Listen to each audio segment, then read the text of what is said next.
I scaled a 7-figure business, but at the peak of my success, I was more disconnected, exhausted, and misaligned than I ever felt before.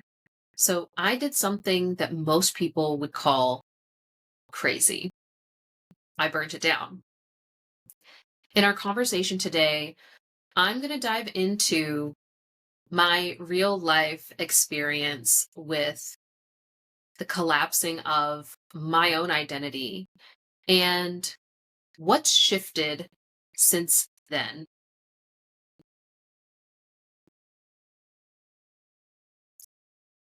In this conversation, we're going to be diving into the moment I stopped scaling and started listening to my soul. Now, I want to give you some context as to why I felt this conversation needed to be had. It's because quietly behind the scenes, I have been witness to and been a part of so many incredible, successful founders struggling behind the scenes. There's a lot that we don't talk about as it relates to success because a lot of people think that once you have all of the success that everyone tells you will make you happy, that you feel there's something wrong with you if for some reason you don't feel fulfilled. In my own experience in the evolution of the royal shaman, I've gone through this a few times. My first time experiencing this was about a decade ago when I left Pure Romance. Shout out. When I left my direct sales company. And I experienced it again. It's been a little over a year. So I think it's important to understand that on paper, I had the income, the clients, the launches, like everything that everyone tells you need to chase. And despite all of that, something seriously felt off. Now, although I'm saying that this really occurred about a year ago, I can actually point back to the beginning of this transformation, which really was catalyzed when in 2020 and 2021, I became to be really known more publicly. Before this, I was working behind the scenes, supporting founders, and I ended up getting a lot of momentum and publicity and was being featured in really big spaces like Success Magazine and Entrepreneur and basically all of the major media, as well as the doctors. I was being sought after by celebrity clientele, 7 and 8 figure leaders, and also my following grew quite a bit. Now, I am by no means an influencer, but there was a lot of growth really fast. And when I got a lot of publicity, I noticed inside myself, after reading a lot of comments about how, number one, I couldn't be spiritual and be wealthy, or that I was being elitist because I was only working with high level founders, and that we don't need to go into all of the things, but it triggered a lot of fear in me of how I felt that I was being perceived or judged. And even knowing where a lot of that was coming from, because when you start to understand systemic patterns and power dynamics, I recognized in some of the things that people were saying that there was a lot of struggle for people to see someone like me, who a young Black woman who was doing well without struggling, without like slaving away. And I knew this because I did something stupid and then I went and compared myself to the other articles that were similarly written. And the comments were nothing like that. It just is what it is. There's a lot of systemic racism, bias, etc., that tells us that women should not be successful to a certain degree. Women making 7 figures, 8 figures, whatever, is bad somehow. Got to be a bad mom if you're doing that, or your partner must be demasculated if you're making a lot of money.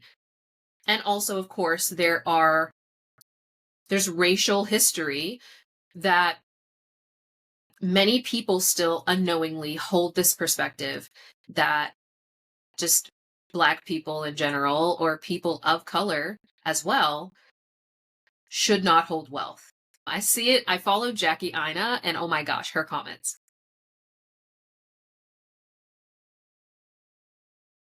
Anywho, so I'm always a person who has felt like it's important for people to have access to knowledge, to evolution. And so I set about trying to see if I could create more accessible pathways that worked. And so for a few years, I spent a ton of money. I'm talking hundreds of thousands of dollars. And oh my gosh, hiring the coaches and building the funnels and marketing and launching tons of different offers, trying to go as low ticket as I possibly could to make things accessible. And the lower that I went, the more challenging things were. Now, this is not to say that this is going to be your story. This is not the point of don't go low ticket. My point of this conversation is that we need to recognize where we are aligned and where we are misaligned. I started to recognize that I was misaligned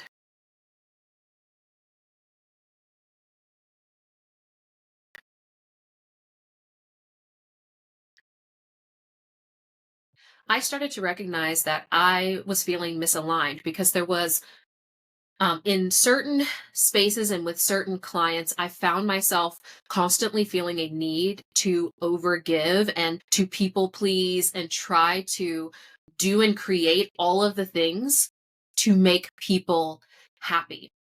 And in that, it never worked. It literally never worked.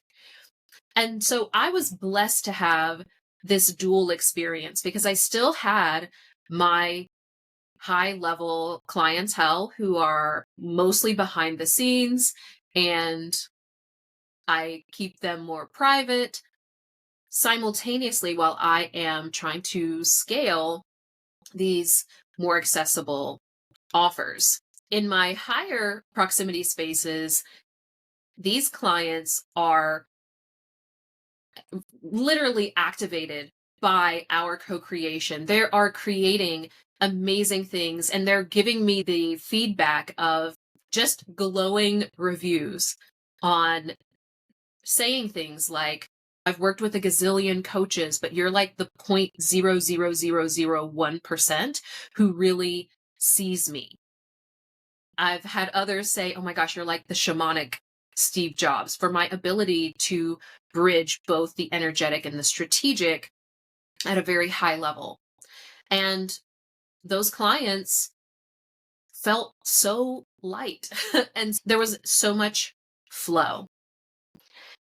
Where on the other hand, I was feeling this weight. And a lot of people don't talk about the toll that it takes on you when you are holding on to a business model, to a brand, to a clientele that is no longer aligned for you. that you've graduated and evolved. And now it's time for you to serve in a different way. It becomes exhausting, and you feel like you have to prove more and more your worth, your value.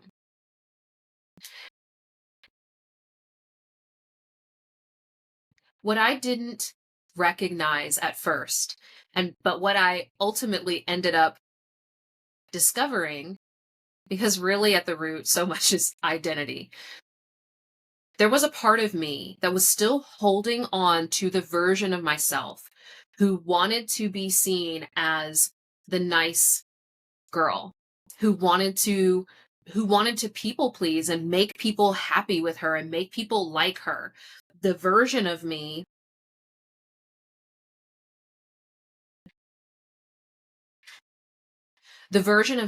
who didn't want to rock the boat too much, or who didn't want to be perceived or judged as being elitist.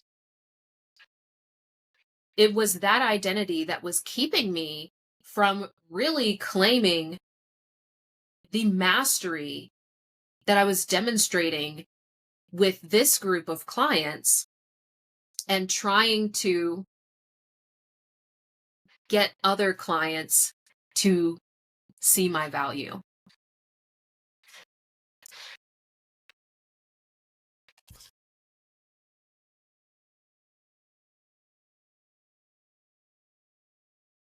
So in 2023, in the fall of 2023, I had one of my biggest launches ever. We had a few thousand people join. It was a massive launch. And in the middle of delivering in that launch, I had an absolutely insane experience with some scammers, some people who tried to scam me. They almost did it. All right. Long story short with that, they ended up getting access to my computer, and I would get on my computer and they were accessing it remotely from another country, and they would pull up the notepad and they would be like trying to message me and talk to me on my own computer, and it freaked me out completely. And I ended up having to get a new computer, and all sorts of things came about during this launch, right in the middle of it. And I spent quite a bit of time exploring if maybe I had hit an upper limit with the number of people who came in. Totally possible, totally valid. Except that, number one, I recognized that the offer did not convert in the way that it really could have. That was the first sign to me. But also, then once I got into this work, it also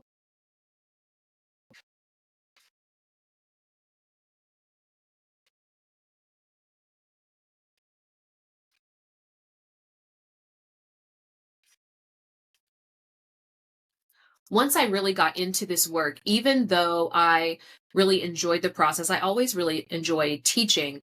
What I recognized was that I was not being stretched. I was not in my highest potential.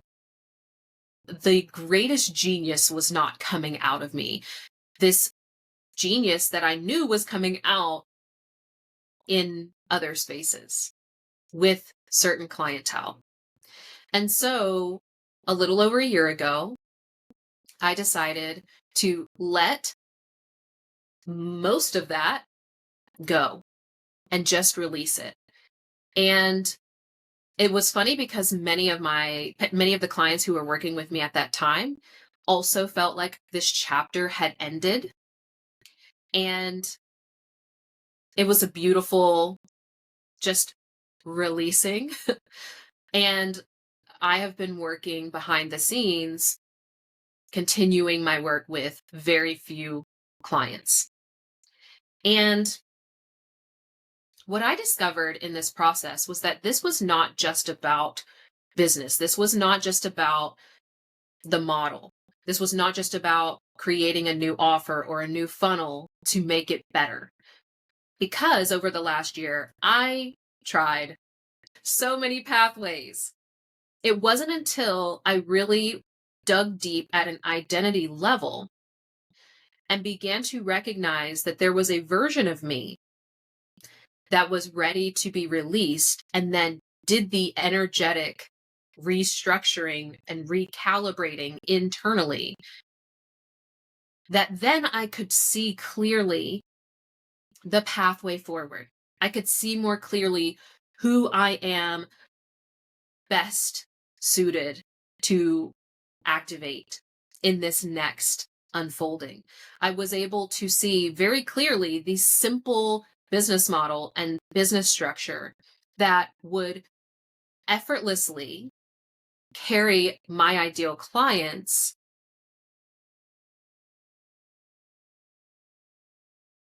my soulmate clients through their entire journey from identity collapse, identity loss, to ultimately restructuring and rebuilding an aligned legacy. And that work has been beautiful. I can't say that it's been the easiest, truthfully. This work, there's a reason why not many people do it. There's a part of you that does have to grieve, right? Grieve for this version of you that no longer is. And we spend a lot of time like looking back and reminiscing about the way that things were, and that holds us back.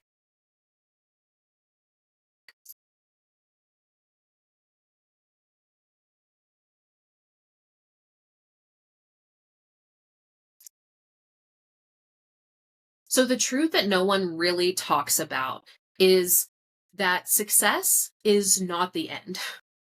Success is the beginning if you allow it to be. And that disconnect that you start to feel between what you have built and what your soul is calling for you to do only grows, it only gets louder.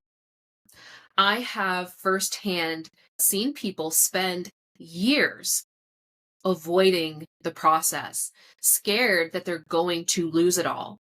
And what I can tell you is that the sooner that you listen to that, the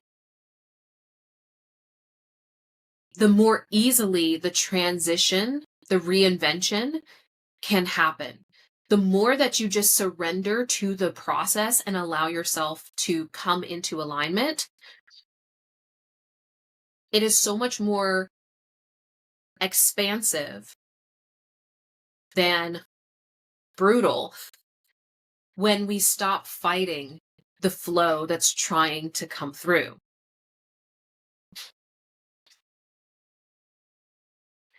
The truth is that throwing another funnel, scaling another offer, without doing the inner recalibration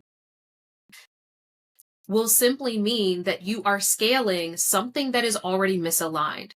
So if it feels heavy now, when you scale it, it will feel 3, 4, 10 times heavier unless you align first. Unless you are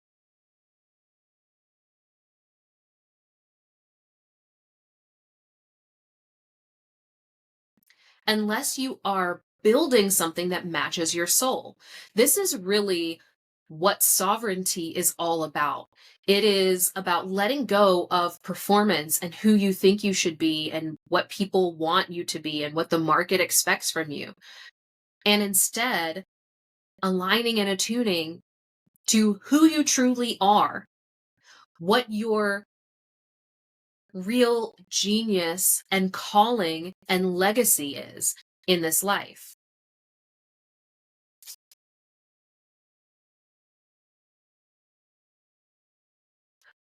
What I had to really embrace and get past also was my own judgment about what I thought people should care about, what I thought people's priorities should be. And once I got out of the judgment of the idea that, hey, I recognized I was trying to save people the hassle of building success or exiting their company and coming to the realization of, oh my gosh, I built something that was not aligned to my true self. I thought, oh, I'll just save people the hassle and they can skip all this ugly part. I can just save them from this challenging part. And I hope that through sharing my story with you today, that you do take that. And also simultaneously, I had to recognize and realize that the people at this moment in time that I am best suited to serve, to activate, to mirror are those founders who have created extraordinary success. They're post success or maybe post exit and know that it's time for that reinvention. That's when this work really becomes the highest priority for you. This doesn't mean that I don't support those who are scaling from 1 million to 3 million and want it to be from a more aligned place. That still works. However, it means that now the way that I'm structuring things is with the goal to share some of these hidden lessons, these hidden experiences that those of us who are highly ambitious, that we are experiencing that no one really knows about, that you can learn from that and on your journey not have to experience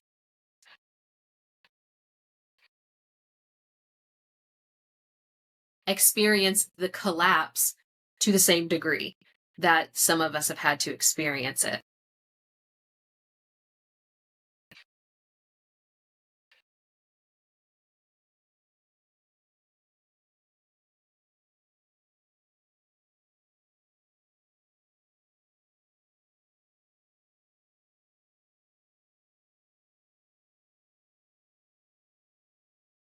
What I really now understand is that this was an initiation into an entirely new realm of leadership, and that this was not a fall, but a frequency realignment.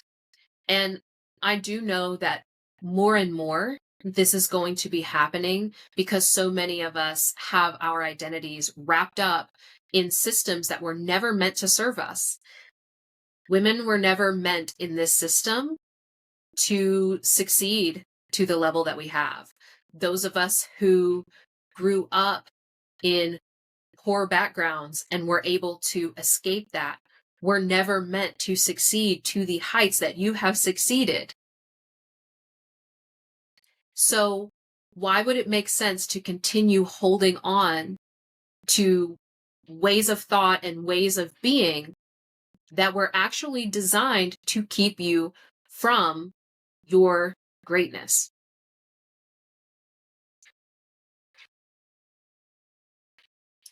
If this entire conversation has been resonating with you and you are a high level founder who's built the empire, but has been feeling misaligned with what you've built and what it takes to sustain it, you're not broken. You're becoming. If you'd like to go deeper, I've got a brand new private podcast by invitation only. You can find that below, or be sure to check out the Prosperity Vortex, where you can uncover the shadows holding you back from your greatest level of greatness. I'll see you next time.